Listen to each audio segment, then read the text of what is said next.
Hello বন্ধুরা, welcome back to my channel Soumitra's ডায়েরির একটা পাতা থেকে সুন্দর একটা ব্লগ নিয়ে আমি সৌমিত্রা চলে এসেছি তোমাদের সামনে। তাহলে চলুন ব্লগটা শুরু করা যায়। তো আজকে আমি দেখাবো আমি আমার হসপিটাল ব্যাগে কি কি প্যাক করেছিলাম। তো প্রথমেই হচ্ছে আগে যেটা শেষের দিকে রাখবে সেগুলো আগে ঢুকিয়ে দিচ্ছি। ওপরে যেগুলো আর্লি লাগবে সেগুলো আমি রাখবো শেষে ওপরের দিকে। তো হোমকামিং ড্রেস আমার আর সুমনের একটা সেট দুজনেরই নিয়ে রেখেছিলাম ইনকেস। আচ্ছা, এরপর যেটা লাগবে আমি দুটো ম্যাটার্নিটি ড্রেস নিয়েছিলাম, টয়লেট্রিজ রাখবো। তো প্রথমে এই টয়লেট্রিজের যা যা লাগবে সাবান, শ্যাম্পু এই ব্যাগটার মধ্যে নিয়েছিলাম। ব্রাশ, শ্যাম্পু, সাবান সব ছোট ছোট জিনিস যে রেগুলার বেসিসে যেগুলো লাগবে সেগুলো নিয়েছিলাম, কারণ ওরা বলেছিল যেটা নিয়ে আসতে নয়তো দে উইল চার্জ। বাথরুম নিলাম, বাথরুমটা আমার মনে হয়েছে যে একটু দরকার ওখানে, তো এই বাথরুমটা নিয়েছি। আর আমার পাতলাই নিয়েছি, মোটা একটা নিইনি, তোয়ালে জাস্ট চুলের জন্য। আচ্ছা, এটা গেল আমার টয়লেট্রিজ অ্যান্ড চানের জন্য যা যা রিকোয়ারমেন্টস। এরপর এর মধ্যে আমার কিছু কসমেটিক্স রয়েছে, এটার মধ্যে যে ম্যাটার্নিটি যেগুলো দরকার পড়ে সেই সমস্ত এসেন্সিয়ালস রয়েছে। আর এখানে নিয়ে নিয়েছি জুতো, এটার মধ্যে নিয়ে নিয়েছি ম্যাটার্নিটি প্যাডস, এটার মধ্যে জুতো আর চার্জার আর প্লাগ পয়েন্ট নিয়ে নিয়েছি। হেডফোনসটা ঢোকাতে ভুলে গেছিলাম, তাই হেডফোনসটা এবার এর ভেতরে নিয়ে নেব। আর হসপিটাল ব্যাগ রেডি। বিকেলবেলা আমরা বেরিয়ে একেবারে নার্সিংহোমে ভর্তি হওয়ার জন্য রওনা দেব। আমি এতদিন বাপের বাড়িতেই ছিলাম, তো এখন আমি সেখান থেকেই নার্সিংহোম যাচ্ছি। সুমন একটু আগে বেরিয়ে গেছে স্কুটিতে, ও মামনিকে পিক আপ করে নিয়ে একটা জায়গায় মিট করব। এই সময়টায় রাজারহাট নিউ টাউন যেতে আমাদের বাড়ি থেকে প্রায় 1.5 ঘন্টা সময় লাগে। হ্যাঁ, আমাকে টাইম দিয়েছিল রাত্রি 9:30 নাগাদ গিয়ে ভর্তি হতে, বাড়ি থেকে ডিনার করে গিয়ে। কিন্তু পরে মনে হলো যেহেতু আমাদের একটা পার্সোনাল কেবিনের দরকার ছিল, আমরা বিকেলই রওনা দিয়ে দিয়েছিলাম যাতে একটু তাড়াতাড়ি গিয়ে পার্সোনাল কেবিনটা পেয়ে যাই। আদারওয়াইজ শেড কেবিন পেলে সুমন একদমই থাকতে পারবে না ওই কেবিনের মধ্যে। ঘুরতে এসছে সবাই, ঘুরতে এসছে, ঠিক আছে তো? সবাই হোটেলে বসে খাচ্ছে আর ঘুরছে। সবাই বলছে সবাই হোটেলে বসে খাচ্ছে আর ঘুরছে, সবাই ঘুরতে এসছে, সবাই ঘুরতে এসছে। মনের ভেতরে চাপা টেনশনটা কাটানোর জন্য সুমন অনাবরত আমাদের হাসিয়ে যাচ্ছে। নার্সিংহোমে যা যা ফর্মালিটিস ছিল সুমন তা কমপ্লিট করে নিয়ে বলে একটু চা খেয়ে আসি সবাই মিলে। তাই জন্য আমরা নিচে চলে এসেছিলাম, আর এখানে খুব সুন্দর ব্যবস্থা রয়েছে চা জল খাবারের। তো সবাই মিলেই একটু চা জল খাবার খেয়ে আমরা কেবিনের দিকে রওনা দিলাম।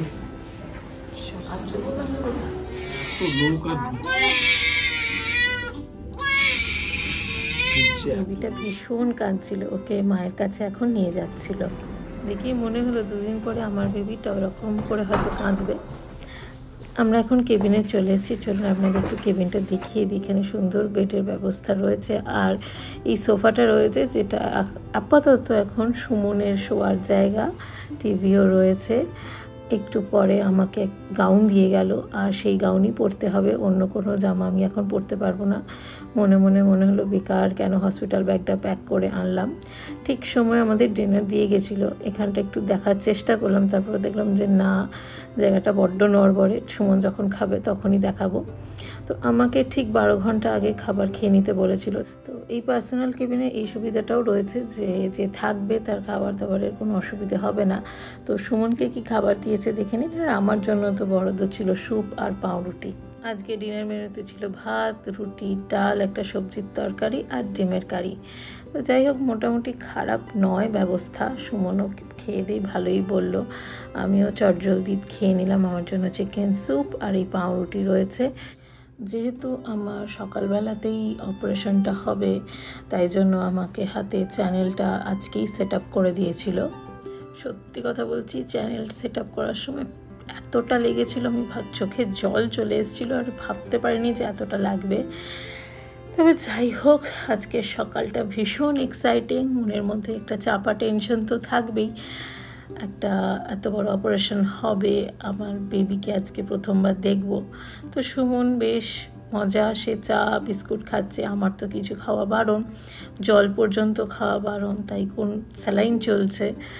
কিন্তু প্রচণ্ড টেনশন হচ্ছে, আমি জানি না কতটা কি ব্লগ করবো, আর সুমন তো এই সময় ব্লগ করবে না ভিডিও করবে, টেনশন করবে না আমাকে দেখবে জানি না। তো কতটাই ভিডিওটা কন্টিনিউশন হবে আমি বলতে পারছি না।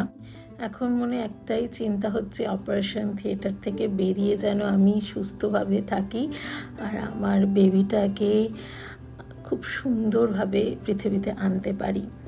ডাক্তারের ওপর পুরো ভরসা আছে, আর ঠাকুরকে সারাক্ষণ ডেকে যাচ্ছি, আর সেই মুহূর্তটাও এসে যাবে আর কিছুক্ষণের পর।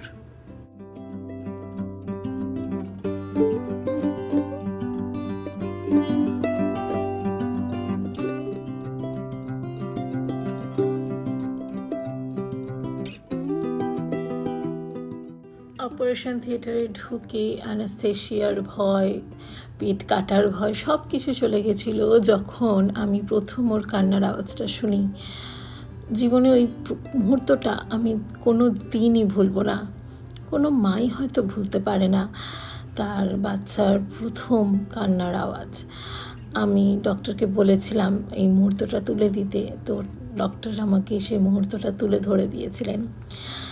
সকাল থেকে আমাকে কেবিনে দেওয়ার পরে আর বেবিকে আনেনি, তো রাত্রিবেলায় নিয়ে এসেছিলো, আর আমি এতটা ক্লান্ত ছিলাম যে আমি ভ্লগ করার জায়গায় ছিলাম না। তাই জাস্ট আমি ভিডিওটা দেখিয়ে দিচ্ছি। আমার একই ডিনার মেনু ছিল, আর সুমনের জন্য ছিল রাইস আর চিকেন। তো আজকে আমার কীরকম মাদারহুডের এক্সপিরিয়েন্স সেই সমস্ত কিছু শেয়ার করলাম না, জাস্ট আমি নার্সিংহোমে ডিটেলসটা দিলাম যে আমি কিভাবে আমরা ভর্তি হয়েছি, আমার কেবিনটা কীরকম ছিল। তো আজকের ব্লগটা এইটুকুই রাখছি, আমি খুব শিগগিরই পরের ব্লগ নিয়ে আসবো। সবাই খুব ভালো থাকবেন, আশীর্বাদ করবেন আমার সন্তানকে যেন বড় করতে পারি। দ্বিতীয় ব্লগটায় আমি কি হলো না হলো সব ডিটেলস শেয়ার করব। আজকের জন্য তাহলে এই